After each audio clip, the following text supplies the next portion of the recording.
Welcome to Sisters in Company Talking About It live show. Hosted by me, Dr. Sharon Cradle, and Sherelle Higgins. We will be discussing intriguing, intricate, inspirational, informative, and intelligent topics with our individual twists and talents. We will present real stories, real solutions, and engage in real talk. So we invite you to be our company every Sunday afternoon at 3:00 p.m. as we focus on transcendent thinking that will move you forward. You become the company you keep. What company do you keep? Oh yeah, we are biological sisters by way of the south side of Chicago. So get ready to keep company with us and our guests as we talk about it.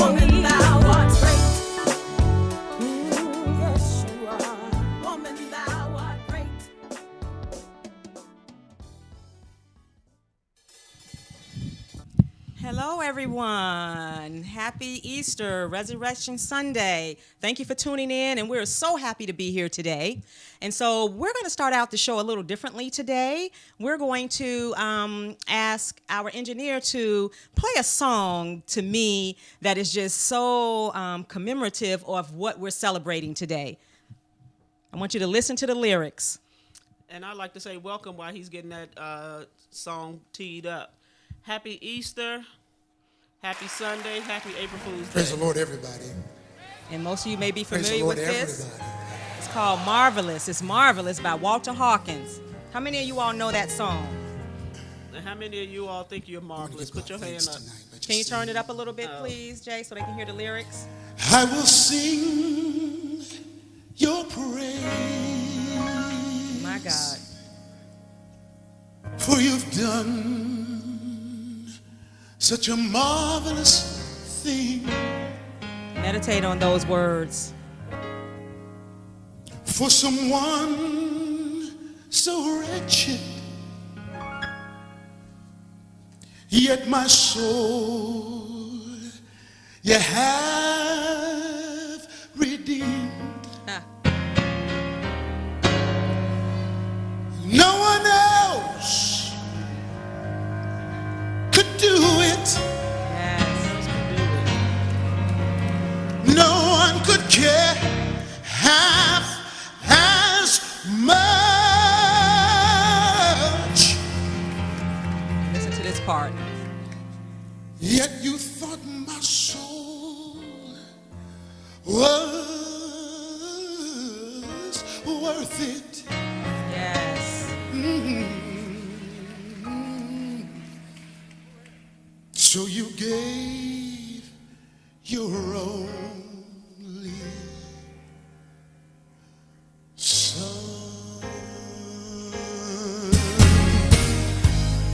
You gave that I might Give us some thumbs up or some hearts if you're on social media. If you know this song, you understand the lyrics. be set free. You said you gave your only son.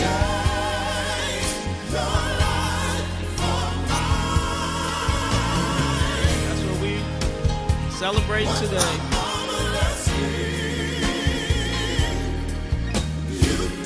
God gave his only son for us. Yes. And now you can turn it down a little bit. Lord, you see my We just wanted to really start the song with that today. Happy Easter, happy Resurrection Sunday. And of course, that's what Christians all over the world are celebrating today. The death and the resurrection of Jesus Christ, who gave his life for us so that we could live, right? That's right. And he didn't have to do that. He didn't have to do it. He covered us. Listen to the lyrics. All the battles are already won. We got the victory. But we want to thank him, because how many of us would be that selfish that we would come down off that cross? Thank you for that. How many of us would have never got on the cross? Yeah. Have to come down. Yes.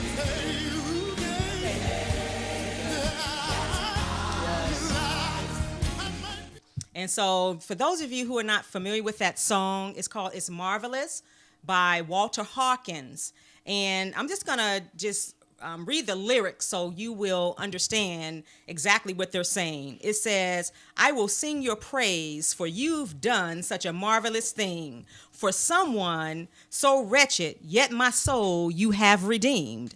No one else could do it. No one else cared half as much. Yet you thought my soul was worth it. So you gave your only son. You gave that I might live. You gave that I might be set free. Exchange your life for mine. What a marvelous thing you've done. And so that song was just in my spirit all week, leading up to Resurrection Sunday. And we had a great service in church today. We're going to talk a little bit about, Good Friday and Resurrection Sunday in terms of what it is. And then we're going to shift into our next topic. And we have a guest in the studio, bless her heart, a guest in the studio who is going to help us with our recap from last week in terms of the youth march. Mm-hmm. And so I don't know if you want to say something, Sherelle, before we No, start. let's just go straight to it. Okay, wonderful.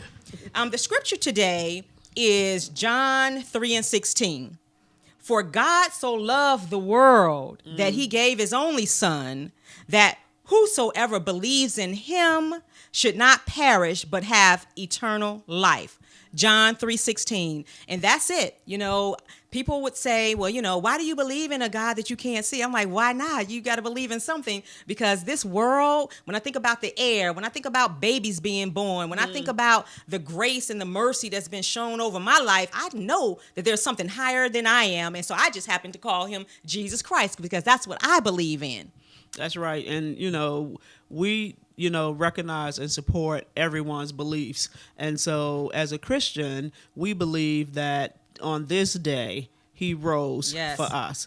And so, we have to, really just kind of take a step back and look at all of the blessings that we have in our lives. And yes, it's a lot easier to focus on those things that we think, why us, why me, why am I going through this? But if we just really look at all the positives in our lives, I'm sure we can all agree that we have more positive than negative. Yes, and so for Christians, Good Friday is a crucial day of the year, because it celebrates what we believe to be the most momentous weekend in the history of the world. Yes. Ever since Jesus died and was raised, Christians have proclaimed the cross and resurrection of Jesus to be the decisive turning point for all creation. Paul considered it to be of first importance that Jesus died for our sins, was buried, and was raised to life on the third day. And it's all in accordance with the scripture. On Good Friday, which was this Friday before last, we remember that day that Jesus willingly suffered and died by crucifixion as the ultimate sacrifice for our sins. And of course, Good Friday is always followed by Easter and the glorious celebration of the day Jesus was raised from the dead. And we've already kind of talked about that. And so we would have been remiss if we did not talk about that today in terms of, what we're celebrating as Christians around the world on this Easter Sunday, Resurrection Sunday. Yes. And, I don't know about you all, but I know somebody who makes sure that they take off every Good Friday. And they were I didn't even know when Good Friday was. I mean, I knew it was Good Friday, the Friday before Easter, but in terms of being able to nail down the date every year, my sister Jackie know when Good Friday is, and she takes it off every year. So it's a good day to celebrate. Yes. And just be thankful. We tend to focus a lot of our being thankful to Thanksgiving, but we should certainly be showing our thanks on Good Friday and Easter Sunday. Yes, and we want to talk a little bit about some memories of childhood, about Easter, in terms of how Easter looks today versus how it looked in the past. And so as we transition to that conversation, we're going to invite our guest to come on, because she has a heart for kids, and I've heard a lot of stories about her Easter egg hunts and parties and all that. So let's welcome Michelle Griffin to the show. Michelle. Come on, Michelle. You can sit right here.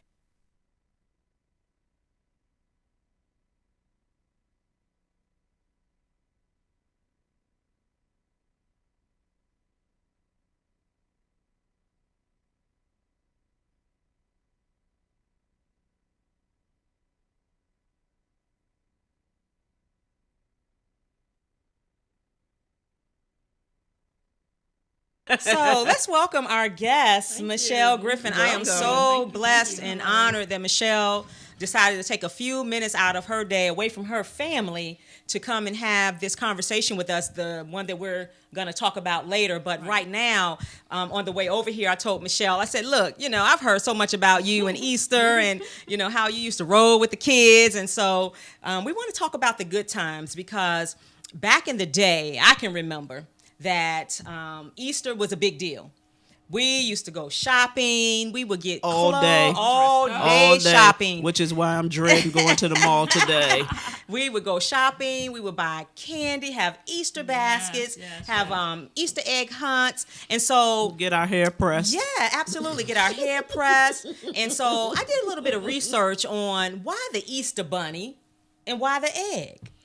Okay. So according to the research, the Easter bunny is known to lay a whole lot of eggs called a litter, right? Mm-hmm. And so that represents birth, new birth. And the egg represents life.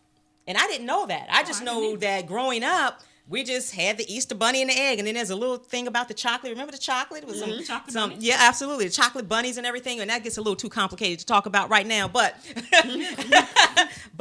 the Easter egg and the bunny is just not something that we just created. It really has some significance in history. And so you all can do your own research on that later, but it really is about new birth and rebirth. Okay? New life and rebirth. It does fit. It fits because the eggs represents the resurrection of Christ. Wow. Yeah, absolutely. So I just thought that was interesting. So Michelle, tell us a little bit about who you are, what you do, and talk a little bit about your tradition with Easter and what your daughter said to you yesterday or today.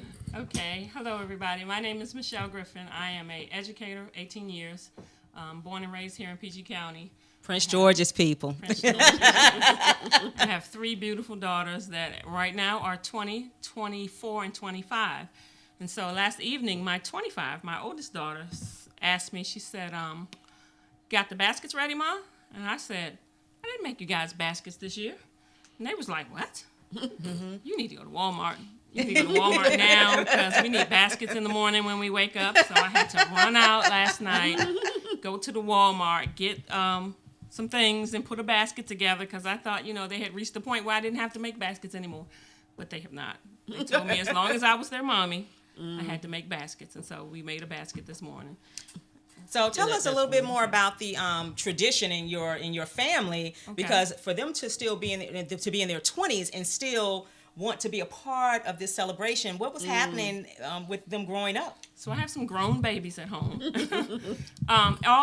Easter for us was always a big deal. We would color eggs every Easter, as we did when I was a child. So we dyed eggs every Easter, and we had the tradition of having an Easter egg hunt. And so the children at church, all of them are very familiar with the Easter egg hunt. They're used to coming to our house all the way through from they were little kids all the way to they were 17, coming to our house, and we hide. Used to be you just hide the eggs you dye, but then we got to the point where we had to put money in the little plastic eggs and hide the eggs in the backyard. And those children would get buckets or bags, and they'd go running all over our yard to get these Easter eggs. And then they would bring the money, and then we would do it again. They didn't keep the money. We would keep the money in the eggs, and then they'd find them, and then we'd hide them, and then they'd come in, and then we'd go out and hide them again. If it was raining, we hid them all over the house. Yes. And so they missed it this year. They asked me, they said, so Miss Michelle, what time are we supposed to be at your house? I said, I didn't do it this year. They thought, what? We're not hiding eggs. And these kids are 22, 23. They're not babies, but they're used to coming to my house, and we would cook hot dogs and have juice and punch, and we would make it a long day. And so they missed it this year because I came here to be with you ladies instead of hiding eggs. You done started something you're not willing to finish. So I may have to hide eggs later in the week. I don't know. Yes, but I loved it because it's about traditions. Yep. And how many of you out there still have family traditions? And I remember going to church all day, and it was a big deal. Oh yeah, getting Easter, absolutely. Easter was one of those times that it didn't matter who in the family didn't go to church. During the year, they went to church on Easter. Yeah. How many of your churches were packed today? Ours was packed. Yeah, ours was packed. with people who we otherwise may not have seen in church, you know, in the previous weeks, but it's all good. Yeah. You know, I'm thinking whatever can bring somebody into the house of the Lord, you know, so be it. You know, and hopefully they walked away like what our pastor talked about today, with power, you know, with victory over today, victory over yesterday, and victory over tomorrow, to want to do something different and to have a relationship with Christ. Right. Yeah. And I also brought eggs to church this morning. And so for the smaller children that were, you know, 3 or 4 or younger, I did go around and give them all eggs with candy in it, and so I didn't have enough. So there were other kids that were like, "That's the lady giving out the eggs." Yes. You lucky you didn't get attacked. Yes. Sorry. So, Sherelle, what was your fondest memory of Easter? Bobby socks. Oh my goodness! yeah. Yes. Bobby socks. Yes. And that burn on my ear from that straightening comb from being in the kitchen getting that hair done. That is right. That is right. Yes. Easter was just a joyous time. And as I got older, I started looking at Easter a little bit differently. And so when I became a parent, you know, it's always cute when you have the first child and you know, dress, especially if it's a girl, you dress her up and get her cute for Easter. But then once the little boy came along, I don't know if I guess we used to buy him Easter baskets, but it just became very different for me. And I moved away from, because I felt like Easter was becoming very commercialized. And so I kind of moved away from the whole dressing them up, taking them to church for Easter. We would go to church on other Sundays, but we would not go to church on Easter just because of the volume of people who was in the church. A lot of people on relate Easter. to that. Yeah. And so I said to my son last night, I was like, so tomorrow's Easter, we need to go to church. He said, "Mommy, of all days, you know we don't need to go to church on Easter." So I slept in this morning, and I needed it because I was extremely tired. But I still think Easter is a great holiday. I'm not a cooker, so I never really got into that whole big cooker feast for Easter. I know that's a huge tradition in the African American community. After Christmas and Thanksgiving, I'm wiped out from cooking till the next Thanksgiving. So I'm not sure what we're gonna have today. Well, we had brunch. Oh, okay, there you We went go. to brunch. And we going out to dinner. Yes. Okay, And- see, it's changing for everybody. It's changing. Yeah. And that was one of my fondest memories because I yeah. was the cook in the house, you know, okay. and so being one of the oldest, being, you know, cooking the meals, you know, the collard greens and the ribs and the macaroni and cheese and chicken and cake. Wish you had some of that right I now. know back then we used to Right. make Jell-O with Yeah. yellow cake. You remember that? Yeah. And what is it? Banana pudding. Banana pudding. And so those were some fun times. I don't think I enjoyed the shopping that much because it could be kind of stressful when you had so many people and, you know, getting my hair pressed because I had a whole lot of hair. I had to bring in some pictures for that. People don't believe me. I had some hair on my head, and so it was thick, and so I didn't enjoy that part. But I do remember going to church all the time with my grandparents. My maternal grandparents, and they were ushers.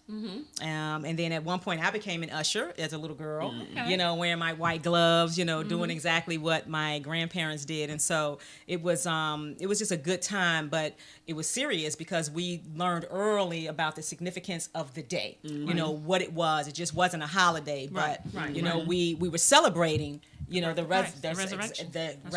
Resurrection of Christ, no doubt about it. So yeah, that was good. So any other fond I memories was for going to you? say with the pressing comb situation, I do remember having to sit through those, and I still have the comb that my mother used on my head when I was little. I used it on my daughter's heads, and I still have it. Wow. And I have And I one still that know I how to used, use it too. I have one that I used to use on my daughter's hair. You talking about the old fashioned ones Yes. that you put on the stove? Yes. And you put it on the Absolutely. stove. Oh my. Still have it. Yep, I still have Oh, one my. too. You all are still using that on kids? I probably No. put it in my hair once in a while. Okay, Depends on all what I right. That was no, torture. my daughter, you know, the daughters, they don't, but they use the hot combs and they still burn their ears. Okay. Right, a burn is a burn. Yes. And so we're, you know, we're just blessed to be here today. Every day, that we're alive and we're breathing is a miracle. Absolutely. Yes. And I just believe that, and that's just how I walk on the earth. I just believe every moment is a miracle. And so I'm glad that I have the mindset that I believe in something higher than myself, and that God is the truth and the life. And so that's just where I am. And like my sister said, you know, what you believe is what you believe, but this is just what I believe. Right, And I'm not right, trying to tell anybody else what to believe. I'm just telling you correct. my truths in terms of how I live my life. So we wanted to start there, and we're going to make a transition after the break. We're going to come back, and we really want to talk about the youth march that happened last Saturday, and Michelle was there. You see she has on her t-shirt. Yes. And we were talking the other day, and she was just saying some things that were very profound to me about what she experienced there and just her experience with being a middle school educator. And so when we come back, we will proceed into the next conversation. All right.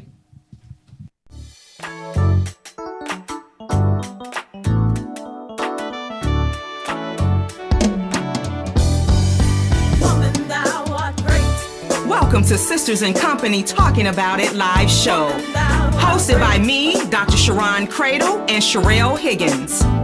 We will be discussing intriguing, intricate, inspirational, informative, and intelligent topics with our individual twists and talents.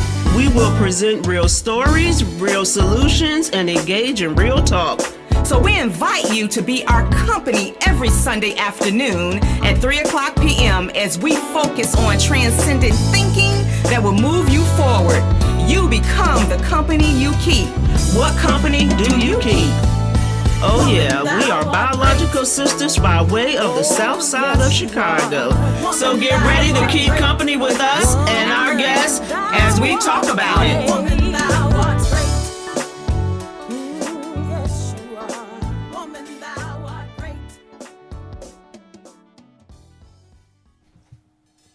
Welcome back, welcome back. Yes. And we are going to make a shift in our conversation. We are going to engage with Michelle, talking about the March for Our Lives, the wonderful thing that the youth are doing in our country to not only elevate the discussion about gun control, but to take control of their future, and by saying no more. No more. So, and I agree with them. No more. You know, how many more lives have to be taken before we really do what we need to do? Some hard decisions need to be made. And it's about time that we step up as the adults in the country and make those hard decisions and hold those politicians accountable who are not willing to make the hard decision because they choose money over life. Yes. And one of the things I did is I went out on the March for Our Lives website and looked at their mission. And I want to read their mission because I just think it's so appropriate. It says, "Not one more. We cannot allow one more child to be shot at school. We cannot allow one more teacher to make a choice to jump in front of a firing assault rifle to save the lives of students. We cannot allow one more family to wait for a call or text that never comes. Our schools are unsafe. Our children and teachers are dying. We must make it our top priority to save these lives." And I think that that's just it. You know, it hits home about what's happening. We send our kids to school. You send your kids to school, and you don't know if you're going to get a call saying your baby's not coming home, or you're going up to the school because there's been a shooting just like it was recently down in St. Mary's County, Maryland, where, you know, parents can't go inside. You know, parents have to be taken to a holding spot, and parents don't understand that. Me being an educator, and you can talk about that, Michelle. They have to be taken to a holding spot because we have to make sure that everybody is accounted for, nobody else is going to get hurt, and making sure that everybody is safe. So first and foremost, I would like to say that God is still able. Yes. Yes. So many of our babies, and you guys have to understand that there's so many of the children in the schools now that are stressed, and teachers as well, about the environment. You don't know who's, you know, the stress level of the children, what they may do, because these kids seem to be faced with different challenges than what we were faced with, and we handled them a lot differently than what they did. We've had instances in my school where people have shown up with guns. Thankfully, by the grace of God, we found out about it prior to anything happening. but all the other, other schools don't have that same testimony. And so parents, I encourage you, one, to talk with your children, to find out what's going on with them. If there are things going on with them in school, don't let anyone tell you that we're just going to take care of it and not do anything about it. A lot of these situations that happen in the school come from bullying. If your baby's being bullied, don't allow anybody to let that just go by in the schools. Teachers are stressed, administrators are stressed, but you have to be the advocate for your child, and you have to make sure you come and make sure that no one is bothering your child, because you would be shocked, as I am sure all these other parents were, that their child is the one that comes back to school with a gun because of what's going on in that building. You know, you said something that was really interesting before we talk about the march. You talked about bullies. And I think in our conversation the other day, you were talking about once you bully, then you become the bully. Can you talk a little bit about that? Yes, that is correct. A lot of times students, when they are bullied, because when we were bullied, when we played the dozens, we talked about your mom and then we fought and it was over with. But these children they're not carrying it the same way that we did. And so when they're being bullied, they figure the only way to deal with it is either, one, to hurt themselves or to come back and hurt other people. So parents, hear me when I tell you that cutting is real in the schools, in the middle schools. These little girls are mutilating themselves. And because of things that are happening in the school systems, there's not a lot teachers can do if they go into the bathrooms and do these things to themselves. Talk to your children, man. Check your children. See what's going on in their worlds. Don't just let them be in their room with the door closed all the time. Go in there and see what's going on. Talk to them, because bullying is real, and bullied people become bullies. Well, and they hurt other people. It's interesting. I know a couple of ladies whose kids are being bullied. And, these parents are active parents. They're good parents. And they can't seem to make headway with the schools in terms of, what protections are there for those kids that are being bullied. And I don't know if it's that, the principals and the teachers feel like their hands are tied. Well, in some instances, that's true. So what advice would you have for parents who kids are being bullied and they are, running into that brick wall trying to work with the schools to get their kids protected and to eliminate the bullying? File charges. Okay. File charges. Okay. So is that a first measure? Or? No, because once you go to the schools and you try to get it worked out as best you can at the schools, you ask for a conference with the parents of the children that are doing the bullying. Can I ask? Okay, so let me speak on that point, because I know that they have asked for meetings with the parents and was told that the school doesn't arrange those type of meetings, and I can see from one side why that is, because a lot of parents come into the school acting a fool. They do. And if the school arrange a meeting and the two parents go at each other and somebody gets hurt, the school is then liable. So the schools are more reluctant to arrange those parental meetings. Well, sometimes schools will arrange the meeting providing that both parties are willing to participate like adults at the meeting.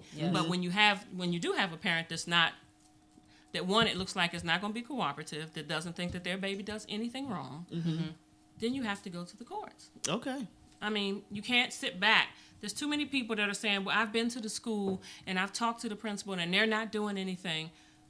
God blessed you with that baby. If they're not doing anything at that school, it is my suggestion that you go to the courts. Okay. Because once you make it uncomfortable for those parents, then something different will happen. You can't just sit back and allow your children to be hurt. And with the advent of social media, there was a story told not too long ago. A lady was talking about her son, and he's an athlete, just got accepted into a school, and he's still in high school. And another boy went on social media and was saying that this boy, the athlete, was gay, and the boy kept trying to tell him, stop, stop, stop lying on me, And then one day in school, he saw him and he said something to him, and he just lost it. And of course, now he is the one, the athlete, that's in trouble. Now. Exactly right, and have never been in trouble. And so, but the thing about it was the athlete never told his mother. that was That's why you have happening, to talk to your because children. that's exactly right. And so the mother was devastated. Was devastated because she didn't know. He never said anything because of embarrassment and just trying to handle it himself. So, all of this, the children that are out there listening to our show, Please talk to your parents, tell your parents, because they're the ones who are responsible for your care, Right. and they're the ones who have to advocate for you to keep you safe. And parents, wholeheartedly be advocates for your children. Yes. Don't just wait for somebody else to fix the situation. Mm-hmm. If you've done all that you can through the school system and it's not working, you have to find another route. Right. You have to protect your children. Yes, and when I think about how easy it is for people to get guns, I was telling Michelle on the ride over here, I remember when I first came to Maryland and I got hired in a large school district in Maryland to be a principal of a middle school.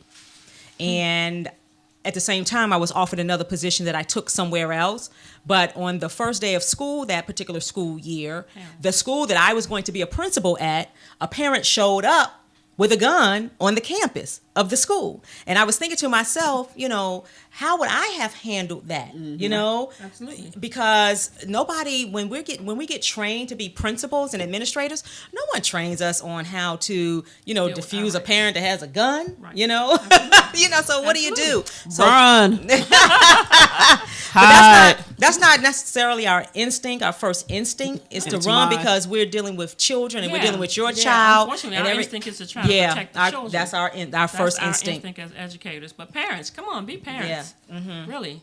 When you're bringing guns to school, that's and then I had a discussion with somebody on the on Facebook who said, I dare anybody to come to my house or come after my student because I'm lock and loaded and I'm ready.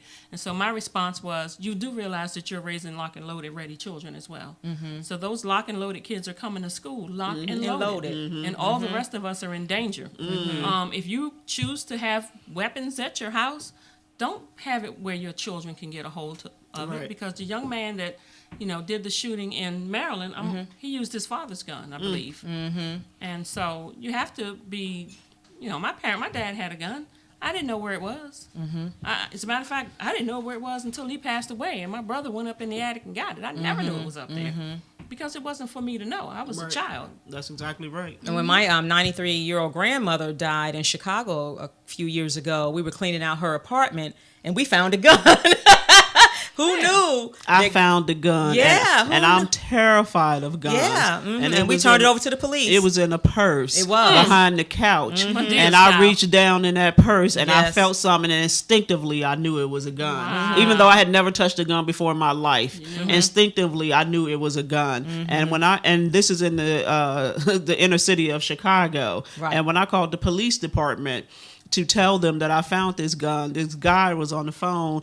He was a cop, obviously, at the police department, but he was on the phone joking around, talking about, you don't want to bring it down here. I said, no, sir, I don't. I'm not coming down there with no gun. Are you crazy? No. I'm not walking in around the with a police gun. department with no gun. I'm not transporting a gun, and I get pulled over, and I can't even, nobody gonna believe I was on my way to This the is police correct. department to turn in the gun. need y'all to And come fortunately, I have some cop friends, and I talked to them first about the best way to get rid of the gun, because what I didn't want to happen was for that gun to end up on the streets of Chicago and somebody else get hurt That is by a gun that was not properly disposed of. That is correct. Right, wow. And so this whole gun conversation, and if you live in this country, you've seen it. Yeah.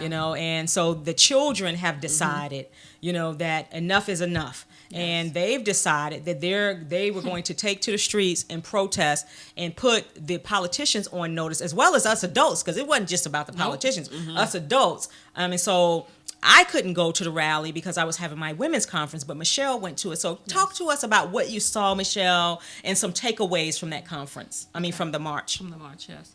So I've been to many marches before. If I believe in the cause, I'll go. But I'll say that this march that these children initiated was phenomenal. It was life-changing. We stood there in tears most of the time because the children said that the adults have failed us. And so we have to take this thing into our own hands. And there were thousands of people downtown Washington, D.C. and all over the country, actually all over Yes, the world. that's right. There was a march in Antarctica. That's right, Who yes. lives in Antarctica? There was a march in Antarctica, and the speeches that the children, no one over 18 was allowed to say anything on the My podium. God. Only people that are in school. And when I tell you, they had some young folks from the age of 8 up to the age of 19, and they were phenomenal. They spoke from their heart. They told about their experiences, and they were articulate. They captivated the entire crowd. Those babies were not afraid to get up there and talk about what was going on. Their slogan was, "Enough is enough." Yes. We have absolutely had enough of this shooting. When are we going to be important enough for the politicians? And they called them by name. They were not afraid of anything. They called out President Trump. They called out politicians by name and told Yes. them, enough is enough. Y'all have done nothing for us, and we're dying at monumental rates. And that's just enough. One young lady from Virginia, she was 11 years old. She got up there and spoke about little black girls that looked like her, and how, she was tired of hearing about people being shot. She's 11 years old. She also said, in 7 years, I'll be able to vote. Yes, she and did. I'm going to vote, and I need people to vote now, because we have to vote these people out that are in office that support the NRA, pretty much. There were some phenomenal signs down there. Yes. We watched as a grandmother got overcome in the crowd, because it was a tight crowd. We were tight down there. She got overcome in the crowd, and so they had to take her out of the crowd on a stretcher. And as she was laying on the stretcher, she held up her sign, and her sign said, "Grandparents want to go to graduations, not funerals." The signs and the things that the children were saying, a young lady from California got up and told about how her brother had been killed in a gun situation, and he was 18. And she said, "Not only did I lose my brother that day, I lost my mother, I lost my sister, I lost myself, because you guys know he died, but the anxiety that lives in us kills us every day." Oh, wow. That's powerful. Those babies, when I say that they were so powerful, some kids from Chicago, lots of children from Chicago spoke. Yes. One from Montgomery County, one from Virginia, lots of them, of course, from Florida, from the school where all the Parkland. 17 kids were killed, Parkland. Yes. I rode on the metro with the kids from the school in Maryland. St. Mary's County. Yes, they were all so respectful. The whole event was phenomenal. I had some of the signs on my phone, because I didn't want to forget what they said. Another sign says, "We need a leader, not a creepy tweeter." And we all know who they was talking about. I like it. But hold on for a second. If you all want to call in to get in on this conversation, We need a leader, please not call. a creepy tweeter. Yes. Who, incidentally, we didn't hear from at all that day that march took place. Yes. Right. Other signs said, "I just want to survive high school. When am I going to be important?" There were a couple signs that just had all the various schools in the country where all these killings have taken place, and just to look at them was a peaceful situation. There was no drama, and no adults other than singing. There were adults that sang, but those children. I thought, if the fire that is ignited in these children, I pray that it stays lit, because change is coming. Those babies are geared up and ready for change, and it was so phenomenal to be a part Yes. of it. It was so powerful. It really was. Change is definitely coming. We can tell by the recent elections that's taking place. We know we got a huge midterm election coming up in November of 2018. Yes. Vote, And, vote. and before, parents went to the polls, and many parents didn't take their kids to the polls. But now the kids are going to be dictating to the parents Yes, they are. who they should be voting Yes, they for, are. and holding the parents accountable. And that's a different set of accountability. Yes. Because I respect differences of opinions. Oh, yes. But as a mother, if I was a Republican, and how would I explain to my child that I was going to go and put another person back in office who was doing absolutely nothing to protect my child while they're in school? That's correct. That's a whole different conversation for the parents. Well, I believe that is because we are about self. I was looking at something the other day. It was a conversation, And the man said to the wife, well, we can't be concerned with him. And it happened to be a little black male. And the wife looked and said, every black male, every black child is our responsibility, because we've gotten away from that, because, our kids are protected, our kids are okay, and we don't think that it can happen to us. And I know one of my former mentees, lost her child to gun violence.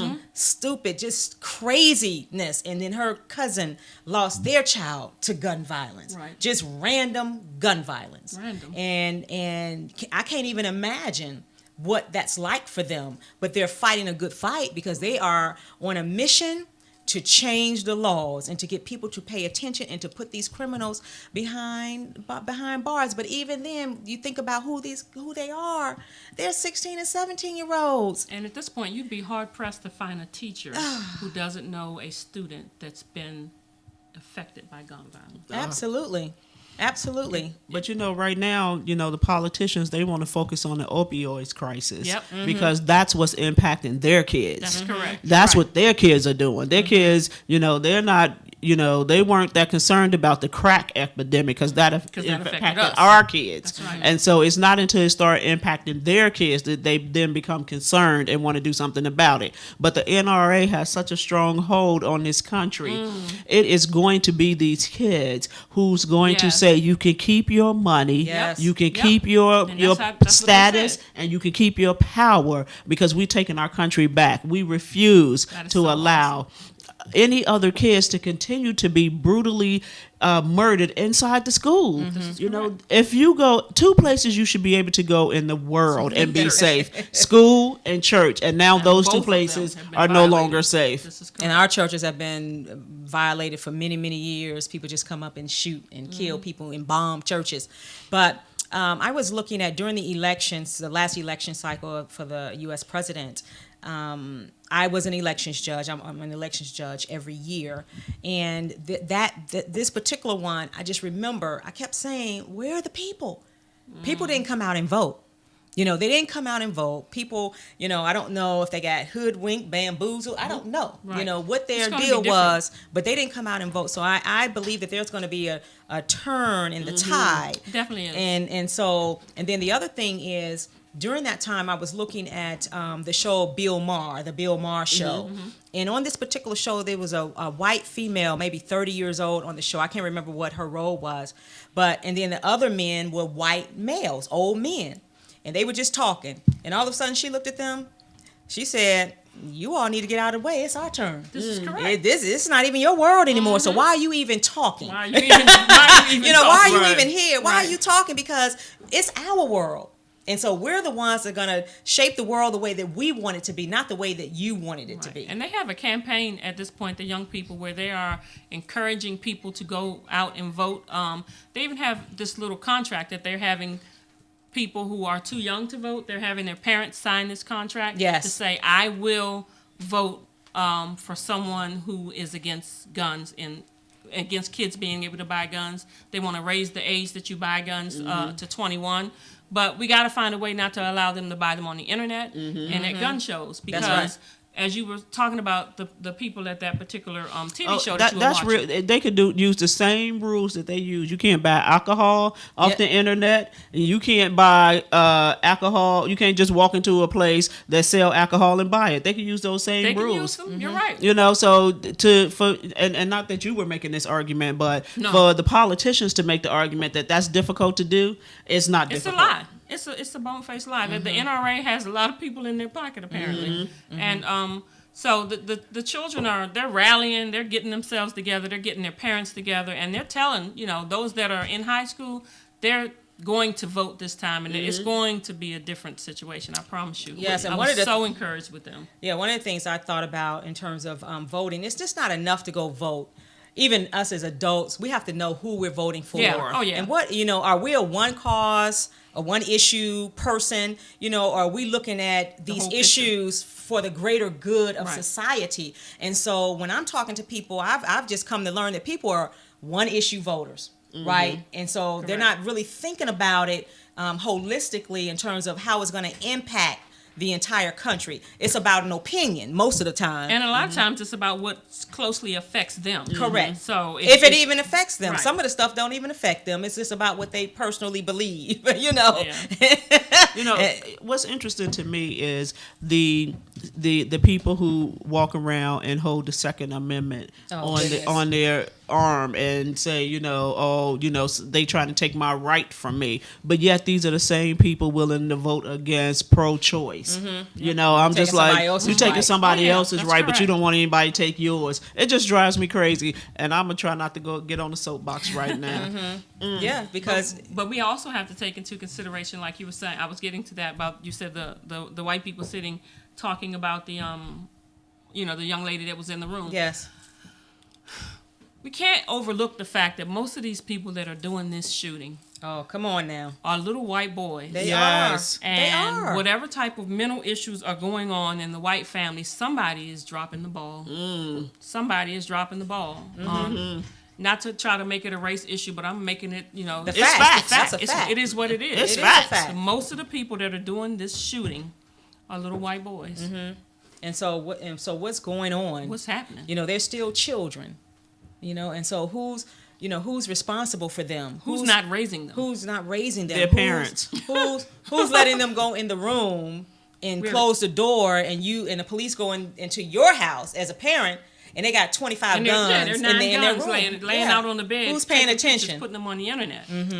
Because the kids say, don't come in here. This is my private space, and you invading my privacy. wow. And the parents, they don't, wow. they listen. That's why the parents That's don't real, know though. what's in That's the real. rooms, because they are giving their kids privacy in a space that they don't even pay for. That's How about right. that? And How that's about right. that? And I know Miss Bobby talked about kick the door down. I do it on a regular basis. Kick that door down. Take it off the hinges. And- What? And one of the things that Deirdre on Facebook said is so true. She said all politics are local. We have to understand the local ticket. Yes. That is so true. That is because true. those are the people that we're sending to Congress, right? That's true. We got 3 branches of government. So we're sending these people to Congress to the U.S. House of Representatives, to make decisions on our behalf. And so who's running locally? And I'm just going to be very honest. Some people in the state of Maryland just aren't going to get my vote. They can act like, that they've tried to do something for us, but they're just running their mouths. Yep. We got to know who they are. And my vote is going, hey, let me tell you, my vote is going to somebody that's doing something for our kids, because I'm going to tell you something. If you're not trying to better the lives of our kids educationally, taking care of them, then you're not getting my vote, because we already know that the future of our kids is, hanging on their quality education. And if that's not happening, then it's not going to happen. It's just I'm very serious about that. Speaking of our kids, and parents having conversations with their kids, there's a new challenge out here for kids. And the challenge is called Come Up Missing for 24 Hours. Oh, yeah, I saw that the other day. Come up missing for Oh, 24 wow. hours. Never Yes. heard that. So last night, Yeah, I I saw said to that. my son across the table, Uh-oh. you participated in the challenge? He said, what challenge? I said, to come up missing for 24 hours. He said, where am I going for 24 hours? He said, I don't have no money for no hotel. I am not sleeping outside. How about So that? I am not. He was like, that's ridiculous. It is I am ridiculous. not participating. I said, okay, I'm just checking. just checking. Because if you come up missing for 24 hours, you better be missing for 24 years. Because it is ridiculous. And so parents, Wow. while we're talking to our kids, talk to your kids about this challenge. Because I tell you, anything can happen in 24 hours. That's correct. While these kids out here playing, thinking this is fun and games, this 24 hours will end up being forever. Yeah, 'cause and you human would. trafficking is real. Human trafficking is not only human trafficking, but the pedophiles out here. Real. They're looking for some child to be out here acting like they having fun and playing games with some 24-hour challenge, and you will never see your child again. Your child will be murdered out here in these streets. So talk to your kids about this challenge. This is not the ice bucket challenge. This No. is not where you can have some fun with it. Right, This right. is serious business. Right. And what concerns me about it is that our police forces are just really tapped. I mean, they're tapped out. And so when somebody is actually missing for real, which one are they going to look for? Yes, that's You know, correct. because That's now correct. you're wasting valuable time because And you're resources. playing a Right, game. game. Yeah. And so, Michelle, you also talked about when you went overseas about somebody that tried to get you off the bus. Remember that? yeah, I So do talk remember about that because these are the things that's really happening in life. So I went to visit Spain over the summer, and while I was there was a gentleman that was on the bus. I used public transportation while I was there, and there was a guy that was on the bus. He and I got on the bus together, and he watched me the whole time I was on the bus, and I thought, why is this guy watching me? Who is he? And so when it was time to get off the bus, when we got to the end of the line, he came and stood by me and told me, get off. And I said, no, you I said, no, you get off. And he says, no, you're getting off first. And so as Sharon and I talked about it, I had to put on my big girl undergarments, and I had to go ahead and go see Pleasant on him because that's where I'm from. And I was like, Sometimes no, it be like that. I'm not getting off. You get off, and that's how it's going to go down. And See how head moving yep, like I this? had to go there. That's when you know we serious. Right, because I'm in a foreign country. I was all alone, and I don't know what on earth was his plan, what he thought his plan was going to be, but it didn't go down the way he thought it was going to go down. And so I brought that up because we have to teach our children to pay attention. Ira is always talking about pay attention to your surroundings. Yep. You know, where are you? Pay attention. Look at people. You know, and we have to do that because we're so consumed by social media, so consumed by Yes. whatever we're thinking, you know, where our heads down, and we're just not paying attention all the time. We walking down the street on our phone. Yes, Yeah. absolutely. And so we have to train our kids to do that as well, Yeah. to just pay attention to where you are because you just don't want to be a victim. You know, you know, if something happens to you, or somebody comes and approaches you, you want to be prepared, you know, to take care of yourself in that situation. And that's the case when you're home and when you're in your own neighborhood, and it's the case when you're not in your own neighborhood because predators and creepy tweeters are everywhere. Yes. That's exactly right. I remember when my daughter was in middle school, there was a guy trolling the neighborhood, trying to convince the girls or the kids to get in the car with him. And we had to take her to the bus stop every day. And, you know, and it was amazing to me how many kids was out there on that bus stop and their parents weren't there with them. Wow. You know, and things like that spread through a neighborhood, you know, fairly quickly. Yeah. And so for the parents not to even be concerned about what was going on was just really interesting to me. That goes back Yes. to what I said earlier about parents have to be advocates for your children. You can't expect other people to take care of your babies. That same thing happened to my niece, and my sister had to take her to the bus stop as well, because there are people out there trying to prey on our children.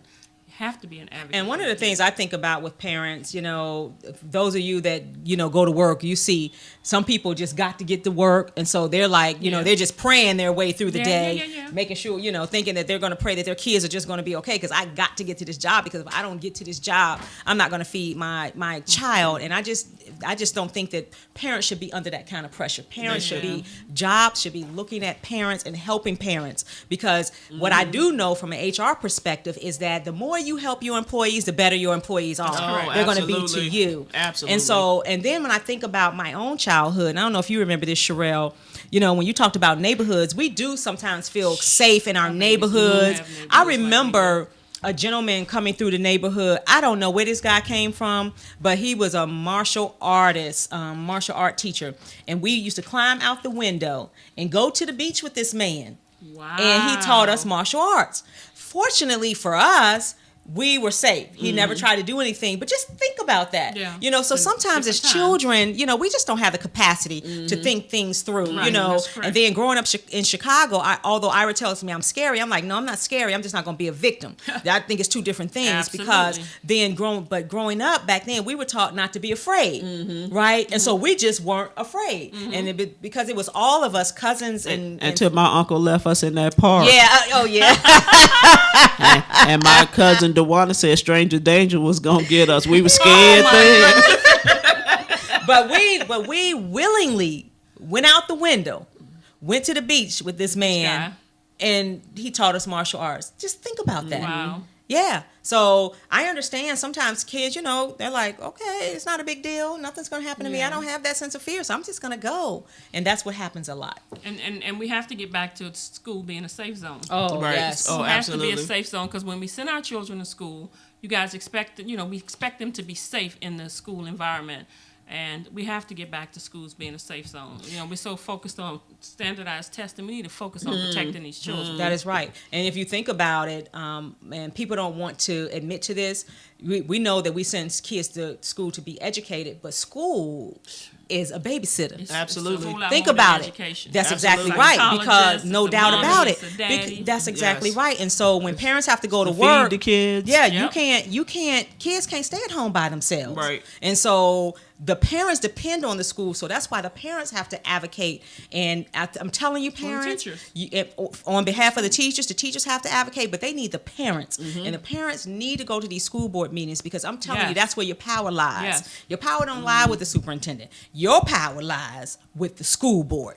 And when the school board hears from you, particularly in a lot of these districts where it's elected school boards, trust me, that a whole listen. lot of parents show up. They begin to you listen and make things enough begin noise, to they change. listen. That's correct. Absolutely. And again, I keep coming back to the parents. Parents, before we send our kids to these schools, get your kid in order. Yes. These Yeah. teachers have it hard enough.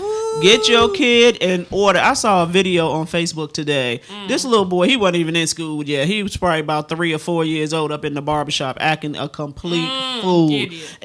It took 5 adults to get this little boy to put his shoes and coat on. And his mama was sitting there watching the 5 men get this little boy, hold him down to get his shoes and coat on. And he threw the shoe at his mama.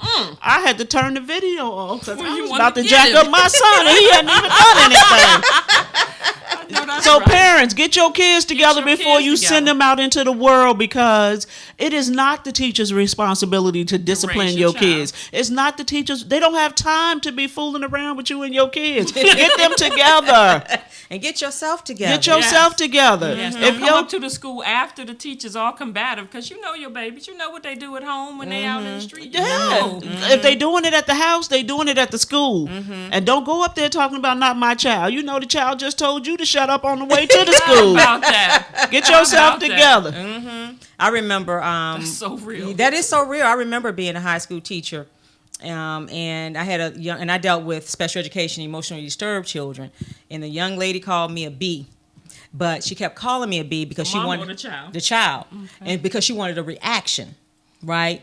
And back then, I'm in my 20s. I'm over 50 now, so I would probably have a different reaction. Reaction now. But back then, I looked at her and I said, "You're exactly right." So what? What's What the now? problem? What's next Yeah, now? and it stole her thunder. But it could have been a totally different situation. Absolutely. She could have gone home and told her mom that I did this and did that, but and the parents could have came up there acting crazy. But I'm just saying, kids, it is very difficult dealing with other people's kids. It really just is because we do not have all of the same standards, It really is. expectations, discipline, what we believe, everything. And so we have got to work together with the schools. And I should not be hearing some of the things I'm hearing about what's happening in schools. And I say, teachers, my heart goes out to you. That job is not for everybody. It is not. If you're It's not definitely a passionate, calling. because it has to be a calling. definitely If it's a not calling. your calling, quit. Please get out. Because there are some horrible teachers. There are. Don't do the And children a I will disservice. never forget when my son was in the 3rd grade. Uh-oh, she about to call somebody I'm out. about to call out. In the 3rd grade, he was in the gifted and talented program. My kids, he got some issues, granted, because he ain't perfect. Right. But I went up to the school because I was about to kill my child over this teacher.